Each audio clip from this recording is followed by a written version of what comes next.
शनि, नक्षत्रों और ग्रहों की बात अगर करेंगे तो शनि ऐसे गोचर में जाने वाले हैं जो कई राशियों को लाभ देगा, कई राशियों को विशेष रूप से लाभ, आर्थिक लाभ, धन हानि, धन लाभ दोनों कराएगा। कुछ राशियों के लिए अच्छा, कुछ राशियों को बुरा हो सकता है। पूर्व भाद्र नक्षत्र जो है यह आपके लिए बहुत खतरनाक होता है, इस नक्षत्र को याद रखना है।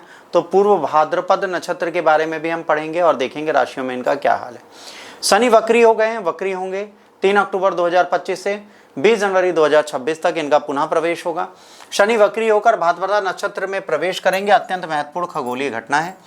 नक्षत्र कुंभ और मीन राशि के अंतर्गत आता है जिसका स्वामी गुरु है। बहुत ध्यान से समझिए, नक्षत्र गुरु के ग्रह के साथ जा रहा है। शनि गुरु के साथ पॉजिटिव रिजल्ट देते, नेगेटिव नहीं देते। यदि आप अपने जीवन में सुधार लेना चाहते हैं तो इस टाइम पे डिसिप्लिन हो जाए, अनुशासित हो जाए और अपने जीवन को अनुशासन के साथ जिए। आप अपने गुरु, अपने माता पिता के नियमों के अनुसार चलें, उनकी बातों को ना काटें, आपका जीवन संतोषमय रूप से प्रगतिवान होता चला जाएगा। आध्यात्मिक काल है, यदि आप अनुशासन के साथ पूजा पाठ करते हैं तो आपके जीवन में कई सारे परिवर्तन हो सकते हैं जो आपको लाभ अवश्य देंगे। इस नक्षत्र का प्रतीक क्या है? 2 मुख वाली आकृति है, अंतिम यात्रा की पालकी, पैर और मृत्यु और पुनर्जन्म का प्रतीक है। ये विशेष रूप से आपके प्राचीन कर्मों को हटा के नवीन कर्मों की ओर आपको ले जाने का प्रयास करता है। तो इस नक्षत्र का विशेष महत्व है। इस समय सही कार्य करने से ही आपके जीवन में सुगमता बनी रहेगी, अन्यथा आप परेशान होते चले जाएंगे। इसके पश्चात कर्म, तपस्या, आंतरिक शुद्धि आपके लिए चाहिए।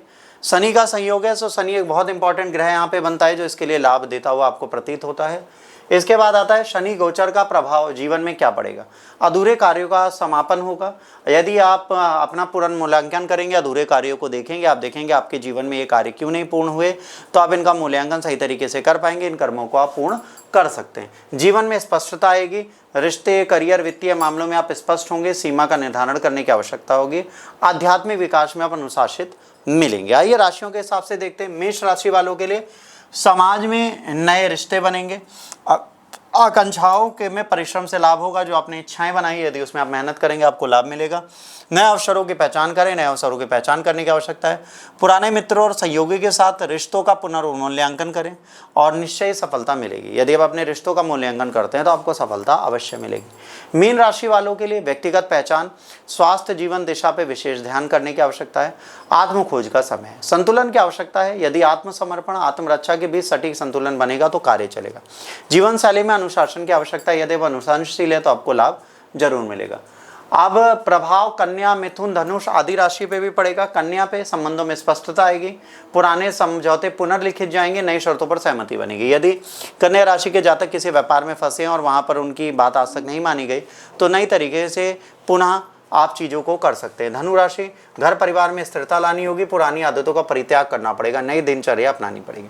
यदि धनु राशि वाले अपने जीवन में परिवर्तन ला सकते हैं, परिवार के साथ सामंजस्य बनाएं, नई आदतें डालें, जैसे प्रतिदिन व्यायाम करना, प्रतिदिन किताबें पढ़ना, प्रतिदिन अपने कर्मों को निर्धारित करना, ये करने का प्रयास करें। मिथुन राशि वाले दीर्घकालिक योजना में व्यवहारिकता लाएं और दृढ़ता दिखाएं। त्वरित समाधान की बजाय धैर्य रखें। आप त्वरित सावधान नहीं ले सकते, आप त्वरित कार्रवाई करके रिजल्ट नहीं पा सकते, आपको धैर्य रखना पड़ेगा, अपने कर्मों को लगातार करना पड़ेगा। कर्मफल, शनि जो होते हैं कर्मफल के देता हैं, ये कहते हैं पुराने कर्मों का फल भुगतें और सुधारने का स्वर्णिम अवसर है। यदि आप चाहें अपने पुराने कर्मों में आपने जो गलती की उनको सुधार सकते हैं और अपने जीवन में आमूलचूल परिवर्तन ला सकते हैं।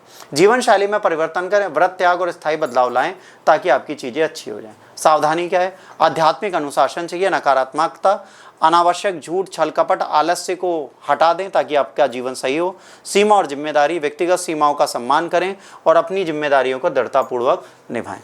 शनि में आत्म परीक्षण करने का काल होता है। आपको देखना है आप सही कर रहे हैं, गलत कर रहे हैं, स्वयं अपना अवलोकन करें। किसी के कहने से आप सही गलत नहीं होते, पर जो आप कर रहे हैं अगर वो सही है तो ठीक, नहीं है तो उसको सही करने का प्रयास करें। स्थायी सफलता के लिए लगातार प्रयास करें, सकारात्मक ऊर्जा लाएं, संयम, धैर्य, निस्वार्थ सेवा रखें ताकि आपका जीवन सफलतापूर्वक चलता दिखे। यदि ये कार्य आप करते हैं तो आपका जीवन सुगम रहेगा। राधे राधे, हरिओम।